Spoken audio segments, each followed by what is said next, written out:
Now, do you remember this summer when there was all that nonsense about whether Trump would go to the debate or whether Biden would go to the debate?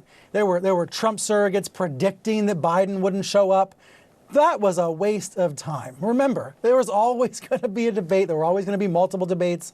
Remember that next time when we go through those ridiculous news cycles about whether there's going to be a debate. You know, the debates are one of the only traditions we have in American politics. So let's get right to it with the co-chair of the Presidential Debates Commission. Let me bring him in now. There he is. All right, the co-chair, Frank Fahrenkopf, is with me. Frank, thank you for coming on. It's a pleasure, Brad. You know, everything changes in politics, but the debates stay the same. Is that something you all are proud of, that there's this consistency every 4 years? Yeah, you know, this is something that we've been at since 1988. That's the first debate that we did in the general election cycle. And we have done 30 of them. Next Tuesday will be the 31st presidential debate or vice presidential debate that we've done, over 30 plus years. So, yeah, we're very excited with how much we've been successful. Did you ever think that Trump or Biden might skip the debate, or were you always sure they were going to show up? Well, a year ago, maybe I had some questions, but, we've been in touch with both campaigns now for a number of months. And right from the start, they've indicated that they're going to participate. So there weren't really some of the concerns. I would say I had more concern in 2016 than I have had in this cycle. Wish we could take back those wasted days of debate about the debates. All right, here's the big question. I asked viewers for questions for you, and there was one dominant theme in the questions. I'm sure you know what it was. It was about fact-checking. Will Chris Wallace be empowered to fact-check the candidates in real time? When we choose moderators, we make very clear to them that there's a vast difference between being a moderator in a debate and being a reporter who is interviewing someone. When you're interviewing someone, if they say something that is in direct opposition to something they said a week ago, your duty is to follow up and say, wait a minute, you didn't say that a week ago. But that's not the case in the debate.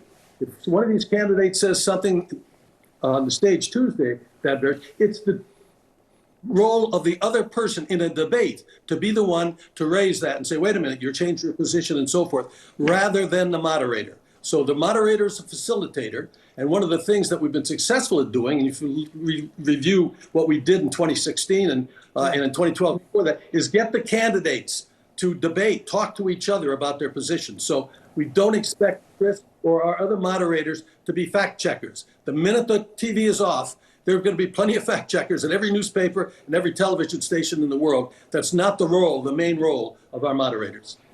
I think what a lot of liberals would say to that is what you just said broken in an age when one of the candidates, President Trump, lies every day. How do you explain to them that it's okay to do the same old way it's always been in an environment that's entirely different? Well, again, that's not the function of the commission. The commission's function is to put on television before the people of the United States the two candidates. They will act as they're going to act. We have no control over that. And then it's for them to make judgment based upon what they've seen. The president tweeted this morning about your debate, and here's what he said. He said, I will strongly be demanding a drug test of sleepy Joe Biden. He says he will also agree to a drug test. Now, we've been through this for months. He's trying to set expectations. He's trying to claim that his rival has dementia or has some other ailment. What is your response? I hate to even have to bring it up, but there it is from the president. What's your response from the debate commission about a drug test idea? One of my daughters is a doctor, and I'm sure she doesn't want me taking anybody's drug test. So no, that's not within our bailiwick that the commission's going to do or consider. Okay, no drug testing. But this is an example of the kind of craziness and nonsense that's going to be thrown against the wall during the debate. So doesn't Chris Wallace need to have the ability to call BS when he hears it? Well, Chris is Chris. I think he's one of the most outstanding interviewers and also debate moderators that I've come across in years. And he has his own journalistic integrity, which I trust. Some of the topics have raised eyebrows. We'll put the topics on screen. These are picked solely by Chris Wallace, right? So the integrity of the election, the Supreme Court, of course, an obvious topic. And at the bottom there, race and violence in our cities. Some people saw that and said, that sounds very Trumpy. What can you tell us about the choice of the topics? Well, he does that. And the moderator, Kristen Welker, who will moderate the final debate, Yeah. the one that takes place in Nashville. She will also have the same makeup where she will be able to come up with 6 subjects that'll be focused on during the 15 minutes sections that we divide the 90 minutes into. And so, again, it's up to the moderators to make the decision of what they're going to cover and how they're going to proceed. It's not within our decision making. Right. So when people say climate change is not on the list, it sounds like you're saying, hey, there are 3 more debates, 2 more with the presidential candidates. So let's see what happens in October.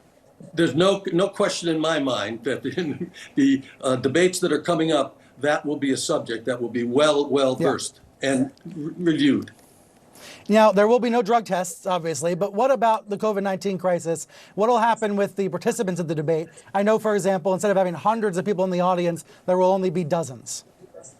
Well, as you know, Brian, we have the great fortune of having the Cleveland Clinic assisting us. Not only are they co-hosting the first debate in Cleveland, but they're advising us for all of the debates on such things as medical protocol, social distancing, wearing masks, all of those things. So we're very fortunate to have them. And you're right, the candidates will be socially distanced on stage. The normal audience, which has averaged over the last 30 years of about 900 people, we'll be lucky to have 60 or 80 people that will be actually, ticket holders that will be there, and they will be socially distanced. And so, and they will be tested. No one's going to get in that hall without a mask on, and they'll be tested prior.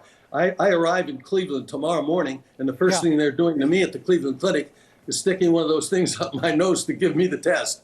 And I will be able to enter the hall without passing that. And Politico says no handshakes. Is that right? No handshakes among the candidates. Well, we don't announce what they do among themselves, and we don't dictate whether they shake hands or not. As you know, remember that 4 years ago, they shook hands a couple of times, but they didn't a couple of times. Yeah. Politico also said there's a coin flip, and it's been determined the first question will go to Trump. Can you confirm that?